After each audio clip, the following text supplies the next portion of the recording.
Okay, here I am back for the second video of the day. I just thought a few more abbreviations that I would want to go over quickly, and then I'll move to Korean, my experience with Korean. But in Japan, there's a clothing store called Uni-Clo. Uni-Clo. And I used to think that the uni meant for unisex. No, that's not it. It's kind of like almost like a Gap wannabe. And uni is short for, guess what? And kuro is short for guess what? It's not too hard to guess, but the uni was kind of surprising to me. Kuro is clothes, short for clothes. Kuro is clothes. And the uni stands for unique clothing. So it's kind of like a Gap wannabe. Cheaper clothing, like you can maybe, pants, shirts, everything's like around $10, And Americans who are familiar with Japan love this store. And the Chinese love this store. And go to Uni-Clo, there's one main store in Tokyo, downtown Tokyo. It's teeming with Chinese people. They're buying up everything there. Okay? And then there's a kind of I don't think I've ever been to it, but a kind of a knockoff to Uni-Clo. It's called GU. GU. And I'm not sure what the G or the U stands for. But again, it's kind of like what did I say? A knockoff of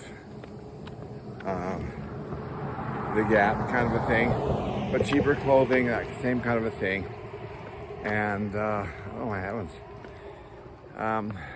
there's not many Japanese clothing stores that I go to because the clothing doesn't fit me very well, but I have had some luck at these Uni-Clo type of stores, and they're great for t-shirts, interesting t-shirts with interesting art, and for heat tech kind of thermal underwear heat tech thermal underwear kind of stuff that man, that's a boy.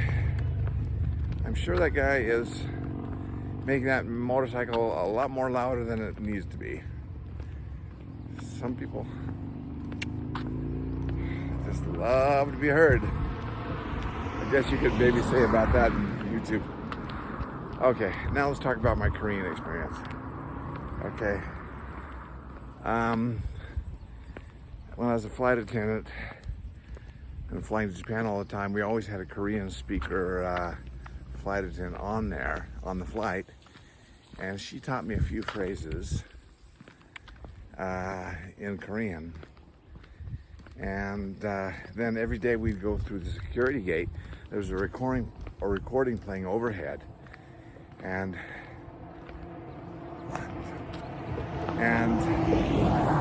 I started to pick up a few words that were kind of similar to Japanese.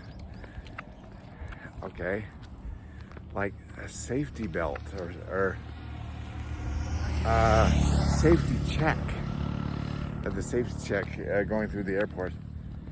In Japanese, it's anzen safeties, anzen check, or safety belt, anzen belto. But in Korean, it's anjong beltoru, belt, or inspection. In Japanese, is kensa, and I think the Korean was for trencha instead of kensa, trencha. So anjon trencha or something like that. Haven't said it or heard it for a long time, so forgive me. So coming from knowing Japanese, there's a lot of things you learn very quickly speaking Korean. But my wife's hooked on this drama. I think it's called Isan in Japanese, which is the name Lee, King Lee and his son in a period piece.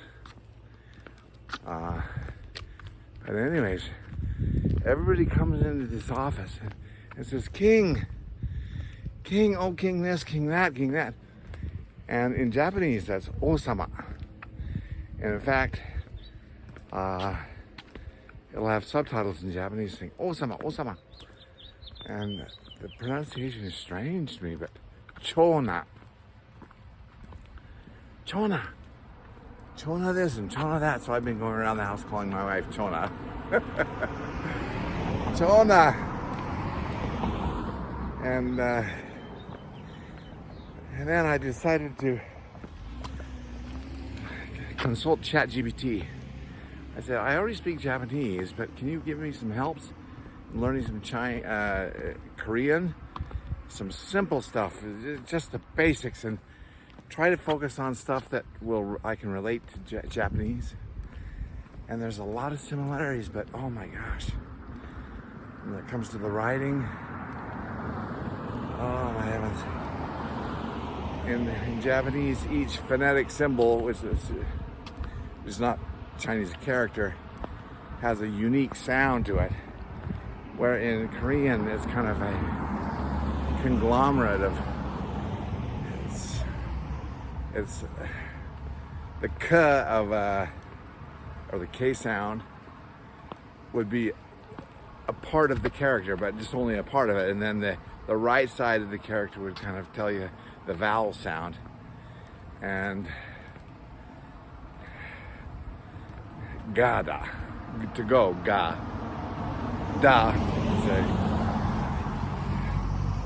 is a common, impolite, but then if you want to make it honorific, you use a gana, or you change all the words. It's kind of like Japanese, but oh my heavens, I couldn't quite. I spent one night, maybe 30 minutes trying to digest this ChatGPT information, but oh, my head started to hurt. And I think I'm past the age where I can absorb that kind of stuff easily.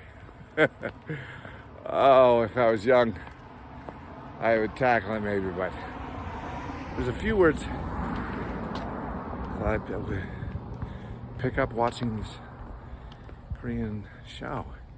And the Chona is the king, and then they call everybody Mama. Like the queen is called Mama. And obviously that sounds like Mama. But, I don't know if that's, oh, Mama, this, Mama, that. Seems like every woman in the show is called Mama. The princess, the queen, Mama. So I can't quite figure it out, but it was kind of fun to play with the language a little bit, and we're coming up on 8 minutes, and that's another good sized video. But anyways, those of you who are young and have a soft mind, tackle this, and ChatGPT can help you do it fairly easily. But learning another language is fun, and that's why I think I did pretty well in Japanese, because I loved it, and I was interested in it, and I was curious. When we were missionaries, we'd walk up to the door, and almost invariably I would say, help me with they have a nameplate over their door, and I would say, can you help me with your name? Kawamura. And I'd make a mental note, oh, River Village, Kawamura. And then I would start to remember these characters, and then I would see them in non-family name settings, and see how the characters combine. And I just had such a love for the language. And then I started to go through a book, a very common book that all missionaries know in English. I think it was Gospel Principles. You know, all church works, so from that standpoint, it may not be, for a missionary, it's totally useful, but I remember I said, okay, I'm gonna learn how to read this book. And I started at the beginning of the book. I can't remember how long it took me to get through it, a month or more. But I said, I'm gonna read 15 minutes and I'm gonna circle every character I don't understand or don't know and not go back. I just move forward. Then the next day I'd start from where that left off. And I'd maybe spend about 15 minutes looking them up after I would read. But nothing more than that, but I just plowed through it. And by the time I got to the end of the book, I was circling none of the characters, okay? And the phonetic symbols in Japanese, there are two sets. The hiragana, there's about 50 some odd of those, and the katakana, which they use to write foreign words, there's 50 some odd of those. And then Chinese characters, there's something that's called like the 1800 common use characters. Maybe to read a newspaper, oh well, I think they say to read a newspaper you need to know about those 1800. And by the time I finished that book, Gospel Principles, I didn't have to look up any of the characters. I knew them all. And that means I probably had about 1,800 Chinese characters under my belt. And then there's always curveballs in Japanese and using characters, like especially in place names and you know, like there may be one Chinese character with about 4 ways to read it. Unless you know the context, you wouldn't know how to read it. Or a place names in particular, unless you live there, you wouldn't know how to pronounce it. Similar to like in Utah, we have a town close to here across the valley, just over those mountains. I don't know if you can see over there. There's a town called, it's spelled Toole, Toole, Toole. That's not how it's pronounced. It's pronounced, of course, Tuela. Tuela. A lot of these words apparently came from Indians. And in other words, those mountains across there are really weird spelling. And I think it's Oquirrh, something like that. Something like that. They're called the Oquirrh Mountains. Oquirrh. Another Indian word. You probably wouldn't know how to read it unless you grew up here or lived here. So, anyways. Apparently when, in World War II, when Americans were, well, the Japanese were trying to crack our code related to the H-bomb program or something like that. I may have some of the facts wrong, but apparently they used Navajo language.